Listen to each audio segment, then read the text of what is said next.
Durant la période impériale, on peut dire que Masséna va avoir énormément de boulot, en plus de ses activités de franc-maçon à ses heures perdues.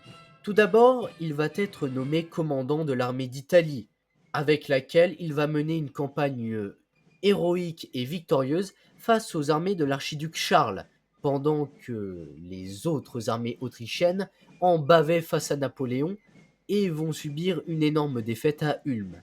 L'Italie est ainsi sécurisée grâce à lui. Puis ensuite, on lui confie la conquête du royaume de Naples. Une victoire partielle, marquée par une violente répression de Masséna vis-à-vis des insurgés napolitains. Ensuite, suite à ces échecs, il va quitter le commandement de l'armée d'Italie et de l'armée de Naples, et va retourner encore une fois dans ses terres natales. Cependant, il va être rappelé au commandement pour commander le 5e corps alors stationné en Pologne, pour faire face aux armées russes qui seront finalement vaincues lors de la bataille de Friedland. Et durant toute cette campagne, le 5e corps de Masséna n'aura quasiment aucun rôle clé. Ensuite, après une période de paix relative pour le maréchal, il va être rappelé par l'empereur pour réprimer la nouvelle coalition qui s'est formée contre lui, notamment par l'Autriche.